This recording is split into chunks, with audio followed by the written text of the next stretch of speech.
Hey guys, welcome back to the channel. ಮೊದಲನೇದಾಗಿ ನಮ್ಮ Vinson Kennedy ಮಿಕ್ಮ್ಯಾನ್ ಅವರ ಬಗ್ಗೆ ಮಾತಾಡೋದಾದ್ರೆ, ಇವರು ಸಂಪೂರ್ಣವಾಗಿ ಡಬ್ಲ್ಯೂ ಮಾರಾಟ ಮಾಡಿದ್ದಾರೆ TKO ಗ್ರೂಪಿಗೆ. ಅಂಡ್ ಅದಾದ್ಮೇಲೂ ಕೂಡ ಇವರು ಡಬ್ಲ್ಯೂ ಇದ್ರು, ಯಾಕಂದ್ರೆ TKO ಗ್ರೂಪ್ ಅಲ್ಲಿ ಇವರ ಸ್ಟಾಕ್ಸು ಇನ್ನೂ ಕೂಡ ಇದೆ ಅಂಡ್ ಇನ್ನೂ ಈಗಲೂ ಕೂಡ ಇದೆ. ಬಟ್ ಕೆಲವೊಂದಷ್ಟು ಅಲಿಗೇಷನ್ಸ್ ಇಂದ ಇವರು ಓಕೆ ನನ್ನ ಸ್ಟಾಕ್ಸ್ ಮಾತ್ರ ಇದೆ, ಆ ಡಬ್ಲ್ಯೂ ನಾನು ಯಾವುದೇ ವಿಚಾರಕ್ಕೆ ನನ್ನ ತಲೆನ ಹಾಕೋದಿಲ್ಲ ಅಂತ ನಮ್ಮ ವಿನ್ಸ್ ಮಿಕ್ಮ್ಯಾನ್ ಅವರು ಕಂಪ್ಲೀಟ್ ಆಗಿ TKO ಗ್ರೂಪ್ ಇಂದಾನೆ ಹೊರಟೋಗಿದ್ರು.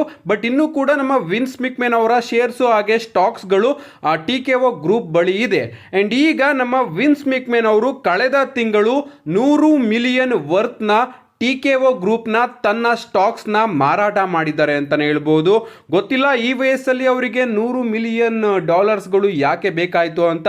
ಬಟ್ ಕಳೆದ ತಿಂಗಳಲ್ಲಿ ನಮ್ಮ ವಿನ್ಸನ್ ಕೆನಡಿ ಮಿಕ್ಮ್ಯಾನ್ ಅವರು ತಮ್ಮ 100 ಮಿಲಿಯನ್ ವರ್ತ್ನ ಸ್ಟಾಕ್ಸ್ಗಳನ್ನ TKO ಗ್ರೂಪಿಂದ ಮಾರಾಟ ಮಾಡಿದ್ದಾರೆ. ಸೊ ಇಲ್ಲಿವರೆಗೂ ನಮ್ಮ ವಿನ್ಸ್ ಮಿಕ್ಮ್ಯಾನ್ ಅವರು 408 ಮಿಲಿಯನ್ ವರ್ತ್ ಆಫ್ ಸ್ಟಾಕ್ಸ್ನ ಮಾರಾಟ ಮಾಡಿದ್ದಾರೆ ಅಂತಲೇ ಹೇಳ್ಬೋದು. ಸೊ ನಮ್ಮ ವಿನ್ಸ್ ಮಿಕ್ಮ್ಯಾನ್ ಅವರ ಬಳಿ ಇರ್ತಕ್ಕಂತಹ ಶೇರ್ಸ್ಗಳಲ್ಲಿ 408 ಮಿಲಿಯನ್ ಬೆಲೆಗಳ ಶೇರ್ಸ್ಗಳನ್ನ ನಮ್ಮ ವಿನ್ಸ್ ಮಿಕ್ಮ್ಯಾನ್ ಅವರು ಮಾರಾಟ ಮಾಡಿದ್ದಾರೆ.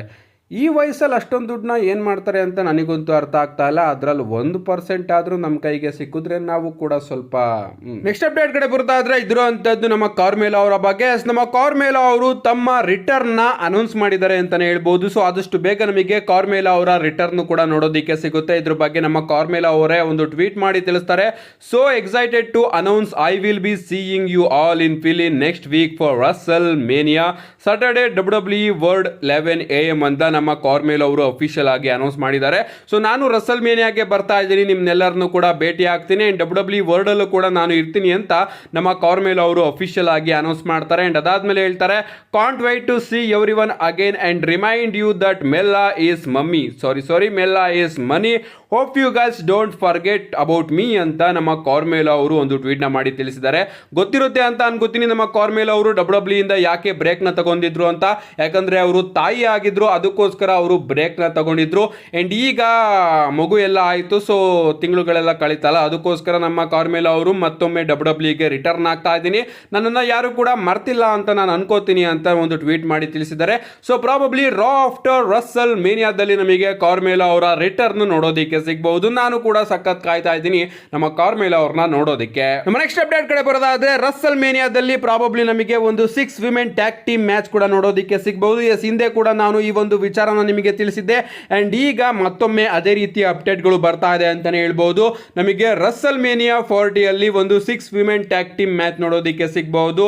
Jade Cargill, Bianca Belair and Naomi versus ನಮ್ಮ ಕೈರಿ ಸೇನ್, ಆಸ್ಕಾ ಹಾಗೆ ಡಕೋಟಾ ಕಾಯ್ ಅವರ ನಡುವೆ. ಎಸ್, ಇವರ ಸ್ಟೋರಿ ಯಾವ ರೀತಿ ಹೋಗ್ತಾ ಇದೆ ಅಂತ ನಿಮಗೆ ಗೊತ್ತೇ ಇರಬಹುದು. ಕಳೆದ ಸ್ಮ್ಯಾಕ್ ಡೌನ್ ನಲ್ಲಿ ನಮ್ಮ ಡ್ಯಾಮೇಜ್ ಕಂಟ್ರೋಲ್ ಅವರು ನಯೋಮಿ ಅವರ ಮೇಲೆ ಅಟ್ಯಾಕ್ ಮಾಡಬೇಕಾದ್ರೆ ನಮ್ಮ ಬಿಯಾಂಕಾ ಬ್ಲೇರ್ ಅವರು ಕೂಡ ಅವ್ರನ್ನ ಕಾಪಾಡೋದಕ್ಕೆ ಬರ್ತಾರೆ. ಅಂಡ್ ನಾನು ನಿಮಗೆ ತಿಳಿಸಿದ್ದೆ, ಒಂದು ಬಾರಿ ನಮ್ಮ ನಯೋಮಿ ಅವರು ಕಾಪಾಡೋದಕ್ಕೆ ಬರ್ತಾರೆ, ಇನ್ನೊಂದು ಬಾರಿ ನಮ್ಮ ಬಿಯಾಂಕಾ ಬ್ಲೇರ್ ಅವರು ಬರ್ತಾರೆ, ಪ್ರಾಬಬ್ಲಿ ನೆಕ್ಸ್ಟ್ ಬಾರಿ ನಮ್ಮ ಜೇಡ್ ಕಾರ್ಗಿಲ್ ಅವರು ಕೂಡ ಬರ್ಬೋದು ಅಂತ. ಸೊ ಜೇಡ್ ಕಾರ್ಗಿಲ್ ಅವರು ನೆಕ್ಸ್ಟ್ ಸ್ಮ್ಯಾಕ್ ಡೌನ್ಗೆ ಅಂದ್ರೆ ನಾಳೆಯ ಸ್ಮ್ಯಾಕ್ ಡೌನ್ಗೆ ಅಫಿಷಿಯಲ್ ಆಗಿ ಅನೌನ್ಸ್ ಆಗಿದ್ದಾರೆ. ಸೊ ಪ್ರಾಬಬ್ಲಿ ನಾಳೆನೇ ಈ ಒಂದು 6 ಮ್ಯಾನ್ ಟ್ಯಾಗ್ ಟೀಮ್ ಮ್ಯಾಚ್ ಇದೆಯಲ್ಲ, ಇದನ್ನ WWE ಅವರು ಅಫಿಷಿಯಲ್ ಆಗಿ ಕನ್ಫರ್ಮ್ ಮಾಡಬಹುದು. ಸೊ ರಸಲ್ ಮೇನಿಯಾದಲ್ಲಿ ನಮಗೆ ಜೇಡ್ ಕಾರ್ಗಿಲ್ ಅವರು ಒಂದು 6 ಮ್ಯಾನ್ ಟ್ಯಾಗ್ ಟೀಮ್ ಮ್ಯಾಚ್ ಅಲ್ಲಿ ಕಂಪೀಟ್ ಮಾಡೋದು ಕೂಡ ನೋಡೋದಕ್ಕೆ ಸಿಗಬಹುದು. ನಮ್ಮ ನೆಕ್ಸ್ಟ್ ಅಪ್ಡೇಟ್ ಕಡೆ ಬರೋದಾದ್ರೆ ಇದಿರುವಂತದ್ದು ತುಂಬಾ ಒಳ್ಳೆ ಗುಡ್ ನ್ಯೂಸ್ ಬಗ್ಗೆ. ಎಸ್, ನಿಮ್ಮೆಲ್ಲರಿಗೂ ಕೂಡ ಗೊತ್ತೇ ಇರಬಹುದು, ರಾಕ್ ಅವರು ಬಂದಾದ್ಮೇಲೆ ಯಾವ್ಯಾವ ರೀತಿ ಪ್ರೋಮೋಸ್ಗಳು ನಮಗೆ ಮಂಡೇ ನೈಟ್ ಹಾಗೆ ಸ್ಮ್ಯಾಕ್ ಡೌನ್ ಗಳಲ್ಲಿ ನೋಡೋದಕ್ಕೆ ಸಿಗ್ತಾ ಇದೆ ಅಂತ. ಲಿಟರಲಿ ಬ್ಯಾಡ್ ವರ್ಡ್ಸ್ ಗಳನ್ನೊಂದು ಕೂಡ ನಮ್ಮ ರಾಕ್ ಅವರು ತಮ್ಮ ಪ್ರೋಮೋದಲ್ಲಿ ಬಳಸ್ತಾ ಇದ್ದಾರೆ. ಅದಾದ್ಮೇಲೆ WWE ಅವರು ಯೂಟ್ಯೂಬ್ ಚಾನಲ್ ಅಲ್ಲಿ ಅಪ್ಲೋಡ್ ಮಾಡಬೇಕಾದ್ರೆ ಅಥವಾ ಮಂಡ್ಯ ನೈಟ್ ಟೆಲಿಕಾಸ್ಟ್ ಆಗಬೇಕಾದ್ರೆ ಆ ಬ್ಯಾಡ್ ವರ್ಡ್ಸ್ ನಮ್ಮ ರಾಕ್ ಅವರು ಏನ್ ಬಳಸ್ತಾ ಇದ್ರು ಆ ಒಂದು ಜಾಗದಲ್ಲಿ ಸೆನ್ಸರ್ಗಳನ್ನ ಹಾಕೋರು. ಅಂಡ್ ಈಗ WWE ಅವರು 9 ತಿಂಗಳುಗಳ ಕಾಲ ತನ್ನ WWE ರಾ ಪ್ರೋಮೋಸ್ಗಳನ್ನ ಸೆನ್ಸರ್ ಮಾಡೋದಿಲ್ವಂತೆ. ಯಾಕಂದ್ರೆ ನಿಮಗೆ ಗೊತ್ತೇ ಇರಬಹುದು, ಮುಂದಿನ ವರ್ಷ WWE ಅವರು ನೆಟ್ಫ್ಲಿಕ್ಸ್ಗೆ ಹೋಗ್ತಾ ಇದ್ದಾರೆ. ಸೊ USA ನೆಟ್ವರ್ಕ್ ಅಲ್ಲಿ ನಮ್ಮ WWE ರಾನ ಡೀಲಿಂಗ್ಸು ಮುಗಿತಾ ಇದೆ. ಅದರಿಂದ WWE ಅವರಿಗೆ ಒಂದು ಅಧಿಕಾರ ಸಿಕ್ಕಿದೆ. ಅವರು ಇನ್ನ 9 ತಿಂಗಳುಗಳ ಕಾಲ ಏನೇ ಪ್ರೋಮೋ ಆಗಿರಲಿ ಅದನ್ನ ಸೆನ್ಸರ್ ಮಾಡೋಂಗಿಲ್ಲ. ಸೊ ನಮ್ಮ ರಾಕ್ ಅವರು ಎಷ್ಟು ಕೆಟ್ಟ ಪದನೇ ಅವರು ಬಳಸಿರ್ಲಿ ಅದನ್ನೆಲ್ಲದನ್ನು ಕೂಡ ನಮ್ಮ WWE ಅವರು ಮಂಡ್ಯ ನೈಟ್ ರಾ ಅಲ್ಲಿ ಡೈರೆಕ್ಟ್ ಆಗಿ ತೋರಿಸಬಹುದು. ಇದ್ರ ಪ್ರಕಾರ ಸ್ವಲ್ಪ ಜನ ಥಿಂಕ್ ಮಾಡ್ತಾ ಇರ್ತಾರೆ, ಓ ಡಬ್ಲ್ಯೂ PG ಏರಾನ ಬಿಟ್ಬಿಟ್ಟು TV14 ಹೊರಟೋಯ್ತು ಅಂತ. ಇಲ್ಲ ಗಾಯ್ಸ್, ಇನ್ನೂ ಕೂಡ PG ಏರಾದಲ್ಲೇ ಇದೆ. ಬಟ್ ಕೆಲವೊಂದಷ್ಟು ಚಿಕ್ಕ ಪುಟ್ಟ ಬ್ಯಾಡ್ ವರ್ಡ್ಸ್ಗಳನ್ನೆಲ್ಲದನ್ನು ಕೂಡ ಡಬ್ಲ್ಯೂ ಅವರು ಸೆನ್ಸರ್ ಮಾಡ್ತಾ ಇದ್ರು. ಬಟ್ ಈಗ ಅದನ್ನು ಕೂಡ ಡಬ್ಲ್ಯೂ ಅವರು ಸೆನ್ಸರ್ ಮಾಡ್ದಲೇ ತೋರಿಸ್ತಾರೆ, ಬರೀ 9 ತಿಂಗಳ ಕಾಲ ಮಾತ್ರ. ಸೊ ಸ್ಮ್ಯಾಕ್ ಡೌನ್ ನಲ್ಲಿ ಅಫ್ಕೋರ್ಸ್ ಸೆನ್ಸರ್ ಮಾಡೇ ಮಾಡ್ತಾರೆ, ಯಾಕಂದ್ರೆ ಸ್ಮ್ಯಾಕ್ ಡೌನ್ USA ನೆಟ್ವರ್ಕಿಗೆ ಹೋಗ್ತಾ ಇರೋದ್ರಿಂದ ಸ್ಮ್ಯಾಕ್ ಡೌನ್ ಅಂತೂ ಸೆನ್ಸರ್ ಆಗಿ ಆಗುತ್ತೆ. But Monday night Raw USA network ಇಂದ ನೆಟ್ಫ್ಲಿಕ್ಸ್ಗೆ ಹೋಗ್ತಾ ಇರೋದ್ರಿಂದ ಇನ್ನ 9 ತಿಂಗಳ ಕಾಲ ನಮಗೆ ಮಂಡ್ಯ ನೈಟ್ ರೋ ಅಲ್ಲಿ ಬರ್ತಕ್ಕಂತಹ ಎಲ್ಲಾ ಪ್ರೋಮೋಸ್ಗಳು ಸೆನ್ಸರ್ ಇಲ್ದಲೇನೆ ನಮಗೆ ನೋಡೋದಿಕ್ಕೆ ಸಿಗುತ್ತೆ. ನೋಡೋಣ ಗಾಯ್ಸ್, ಮಂಡ್ಯ ನೈಟ್ ರೋಗೆ ನಮ್ಮ ರಾಕ್ ಅವರು ಕೂಡ ಇನ್ನು ಜಾಸ್ತಿ ಬರ್ತಾರೆ. ಸೊ ರಾಕ್ ಅವರ ಪ್ರೋಮೋಸ್ಗಳು without censor Monday night raw ಅಲ್ಲಿ ನೋಡೋದಿಕ್ಕೆ ನಾನಂತೂ ತುಂಬಾ ಕಾಯ್ತಾ ಇದ್ದೀನಿ. ನಮ್ಮ ನೆಕ್ಸ್ಟ್ ಅಂಡ್ ಫೈನಲ್ ಅಪ್ಡೇಟ್ ಕಡೆ ಬರೋದಾದ್ರೆ, ನಮ್ಮ ಟ್ರೈಬಲ್ ಚೀಫ್ ರೋಮನ್ ರೈನ್ಸ್ ಅವರು ಸೆತ್ ರೋಲೆನ್ಸ್ ಅವ್ರನ್ನ ರೋಸ್ಟ್ ಮಾಡಿದ್ದಾರೆ ಅಂತಾನೆ ಹೇಳ್ಬೋದು. ರೀಸೆಂಟ್ ಆಗಿ ನಮ್ಮ ಸೆತ್ ರೋಲೆನ್ಸ್ ಅವರು ಒಂದು ಟ್ವೀಟ್ ನ ಮಾಡ್ತಾರೆ, ಸಾರಿ ಅವರು ಮಾಡಿರ್ತಕ್ಕಂತಹ ಒಂದು ಟ್ವೀಟ್ ನ ರೀಟ್ವೀಟ್ ಮಾಡ್ತಾರೆ. 4ನೇ ತಾರೀಕು 2ನೇ ತಿಂಗಳು 2012ರಲ್ಲಿ ನಮ್ಮ ಸೆತ್ ರೋಲೆನ್ಸ್ ಅವರು ಒಂದು ಟ್ವೀಟ್ ನ ಮಾಡಿರ್ತಾರೆ. ನೀವು ಇಲ್ಲಿ ಗಮನಿಸ್ತಾ ಇರಬಹುದು, I will main event Russell mania one day and we will change the world together ಅಂತ ನಮ್ಮ ಸೆತ್ ರೋಲೆನ್ಸ್ ಅವರು ಒಂದು ಟ್ವೀಟ್ ನ ಮಾಡಿರ್ತಾರೆ 2012ರಲ್ಲಿ. ನಾನು ಖಂಡಿತವಾಗ್ಲೂ ಕೂಡ ಒಂದು ದಿನ ರಸಲ್ ಮೇನಿಯಾನ ಮೇನ್ ಇವೆಂಟ್ ಮಾಡ್ತೀನಿ ಅಂಡ್ ನಾನು ಇಡೀ ಜಗತ್ತನ್ನ ಚೇಂಜ್ ಮಾಡ್ತೀನಿ ಅಂತ ನಮ್ಮ ಸೆತ್ ರೋಲೆನ್ಸ್ ಅವರು ಒಂದು ಟ್ವೀಟ್ ನ ಮಾಡಿರ್ತಾರೆ. ಅಂಡ್ ಈ ಬಾರಿಯ ರಸಲ್ ಮೇನಿಯಾನ ನಮ್ಮ ಸೆತ್ ರೋಲೆನ್ಸ್ ಅವರು ಒಂದು ಟ್ಯಾಗ್ ಟೀಮ್ ಮ್ಯಾಚ್ ಅಲ್ಲಿ ಮೇನ್ ಇವೆಂಟ್ ಮಾಡ್ತಾ ಇದ್ದಾರೆ. ಅದು ನಿಮ್ಮೆಲ್ಲರಿಗೂ ಕೂಡ ಗೊತ್ತೇ ಇರಬಹುದು. ಆ ಒಂದು ಟ್ವೀಟ್ಗೆ ಈ ಒಂದು ಪೋಸ್ಟರ್ ನ ನಮ್ಮ ಸೆತ್ ರೋಲೆನ್ಸ್ ಅವರು ಹಾಕ್ತಾರೆ.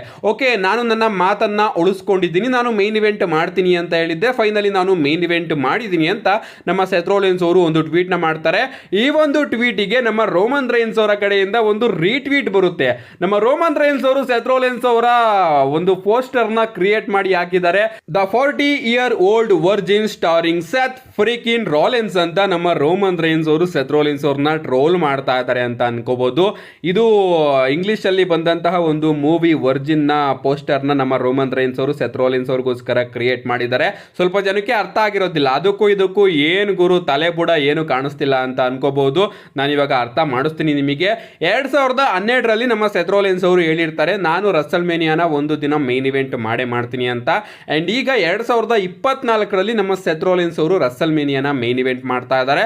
ಅದಕ್ಕೋಸ್ಕರ ನಮ್ಮ ರೋಮನ್ ರೈನ್ಸ್ ಅವರು ಹೇಳ್ತಾ ಇದ್ದಾರೆ, ಸೊ 40 ವರ್ಷ ಆದ್ರೂ ಕೂಡ ನೀನಿನ್ನೂ ಕೂಡ ವರ್ಜಿನ್ ಆಗೇ ಇದೆಯಾ, ನೀನಿವಾಗ ನಿನ್ನ ಶೀಲನ ಕಳ್ಕೊಳ್ಳೋದಕ್ಕೆ ರಸಲ್ ಮೇನಿಯಾ ಮೇನ್ ಇವೆಂಟ್ನ ಮಾಡ್ತಾ ಇದೆಯಾ.